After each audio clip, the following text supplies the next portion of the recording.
governments, in order to make it so that automation can be used to keep the automation can be used in order to keep in order to benefit people instead of benefit the corporation. Do you think that that transformation that you're talking about is possible without like a bloodbath in the transformation period?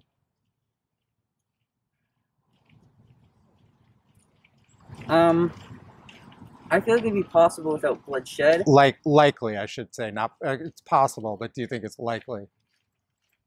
I think that it would be unlikely for that to happen on the scale of the nation. I'm sorry, for what to happen? For the government to change in order to adapt to utilize automation to help the many and not the few. You don't think it's likely? I don't think it's likely I feel like it wouldn't. I feel like in order for it to happen, it wouldn't be possible to start with the federal government. I feel like it would need to start on a smaller scale. So you're kind of talking about people forming their own sort of co-ops or collective groups and doing it on their own within the system and providing an example and moving forward, scaling up from there. Yeah, I feel like if we need. I feel like the closest it could get without like there being some sort of like complete breakdown would be if we're given the opportunity to completely reform. If I Given by whom? I don't know. I don't think it's too likely. Right. Well done, sir. Thank you. Polite, civil conversation. Yes. Well, it sounds like, I mean, it sounds like it falls down to people like yourself to get the ball rolling. Yeah, and I think that'd be a good goal. You know, find an area to make improvement in, and find like-minded people, and provide an example for how to make it happen. Yeah, I feel like I would like to mention this. I feel like the biggest thing that we can automate is farming, because farming is it's largely automated already. If we can completely automate it, and we don't need people to make food, then like theoretically we can use that. We can just distribute food or like have a way to completely distribute food to everyone and make it a necessity, just a complete guaranteed necessity. Like how we guarantee freedom of speech, we can guarantee people the right to have food and water. Yeah. What do you? I mean, in a place like the United States, you know, we see obesity used to be a problem of the rich, right? People with too much time and money on their hands just ate themselves to obesity, whereas now in America, even like obesity is a problem in general of the poor. Yeah. And so you have what you're saying, where there's guaranteed food to everybody, and it's causing this problem. Well, the thing about obesity is it's not. The source of obesity is in the impoverished. Isn't because there's too much food. It's because they can't afford the time and the they can't afford like the better foods. Like if you go to the store.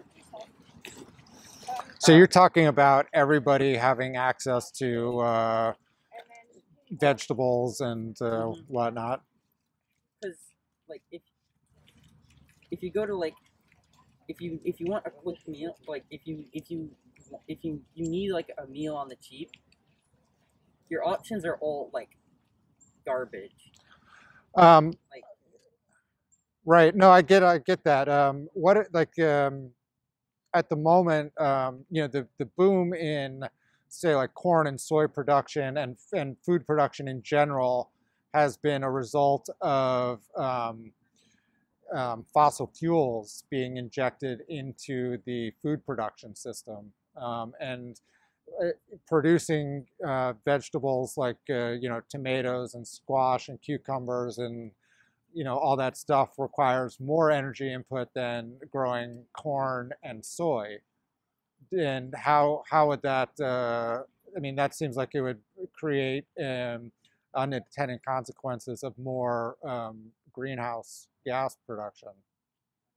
I'm personally in favor of completely switching off of fossil fuels. Is that possible to do at the moment? I don't. I would say that we are definitely headed in that direction. Right. And because like the price of oil is at an all-time low. Like I think it was a couple of months ago. That's because there's so much demand, or there's so much supply. Oil was selling so absurdly cheap. That's right. Yeah. Practically free. But isn't that a disincentive from producing alternate sources?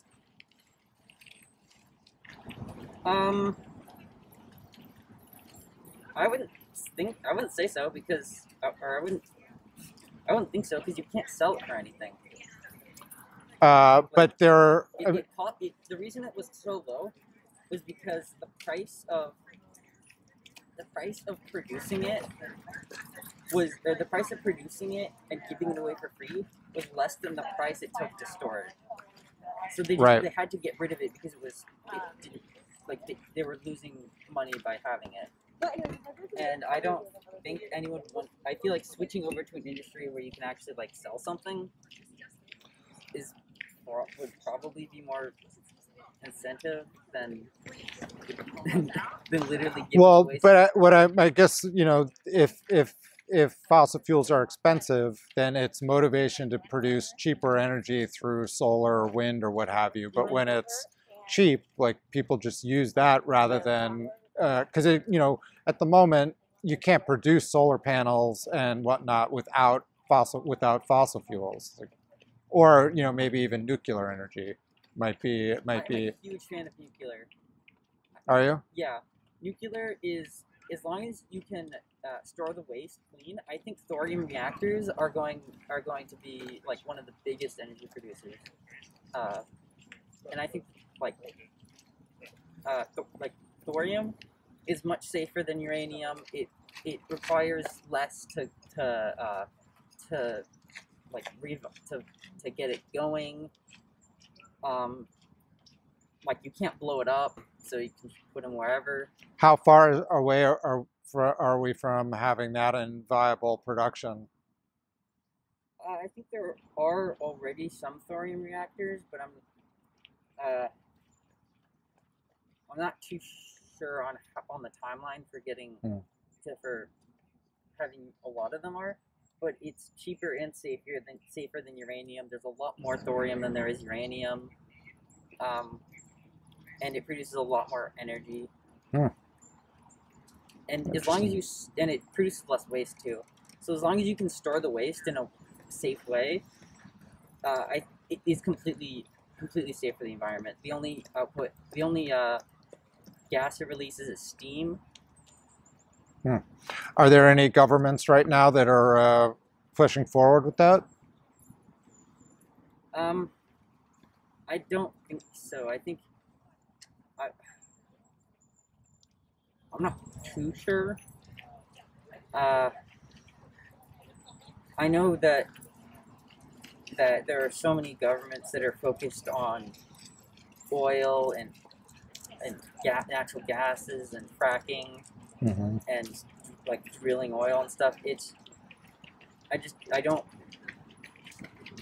Why do you think it is that they're not pursuing something, especially with the low profitability of fossil fuels, that they're not pursuing the thorium plants like you're? Honestly, I don't know. Like green energy already, even like solar panels and like wind, is already doing better than fossil fuels. In what sense? Like it's cheaper to make. Isn't there the like, problem of batteries that we haven't quite gotten to yet? I don't think battery technology has advanced very much. Right, that's what I'm saying. Yeah, and that's a key component to making solar functional on a massive scale. Well, already when you make power out of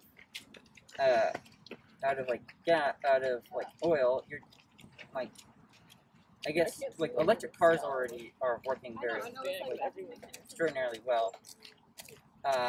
And the only other and like then if you turn it into electricity, then why not just use like solar panels to make electricity instead? If like I feel like cars are the big thing because a lot of cars use oil, but if people can switch over to like completely electric cars, I think that would be the easiest way to phase oil out of the economy. Yeah, Would be to get rid of all the other uses for it except for making energy. right. So, in conclusion, the automation being a good thing is still sort of in the conceptual phase. Would you say? Is it? I mean, it sounds like it's not in any immediate sense a like realistic thing on the scale that you're talking about. I mean, we're already moving in that direction in many ways. I mean, we had Andrew Yang was talking about the UV, yeah, exactly, and stuff. So it's getting its place on the table at the moment, but it still seems like it's quite a ways off in terms of all the dominoes being in place, sort of, to make it a reality. Like, for example, with the government, the problem of transitioning, all the interests that are, well established and whatnot, disincentivizing that transition to a system of automation and free time for everybody. Yeah, I think automation can be a good thing, but I think the most important part is that it's inevitable. Inevitable. It's inevitable. As long as there is a way to do it, and it will be using electricity instead of manpower will be cheaper. Right. Mm-hmm. I mean, when you say inevitable, that seems like a pretty strong claim, considering people are concerned about the collapse of society, just as a result of the election coming up. It seems like there are many potential problems that will get in the way of, that requires incredible, technical facilities to be realized. Well, and people are, squabbling and fighting over petty things. It seems far from inevitable. Well, if you're talking about this election and the American society collapsing, that doesn't mean that there aren't other nations that could also do it. That's true, but the American if America if America ends up going completely to shit, the rich people would just leave. I mean, and they just take all that elsewhere. You don't think there would be the American economy is a crucial part of the global economy. Mm-hmm. If the American system completely collapses, it's very reasonable to expect that the global economy would collapse as well. And there would be, and that would, I mean, then automation would not only not be inevitable, it would be, maybe it would be inevitable in 1,000 years or something, but that's not really relevant to us. If the global economy crashed, I don't. I think I feel like we could get back up to where, or if I feel like if like if the American economy crashed, I feel like the global economy would suffer greatly. But I feel like it. I think that that that other places could successfully switch away from being attached to the American economy. What do you base that belief on? Like it would definitely destroy a lot of everything, but I don't think that it would be like the end all be all for the next 1,000 years. Like it's crazy. Yeah, I mean, I just threw 1,000 years out there arbitrarily.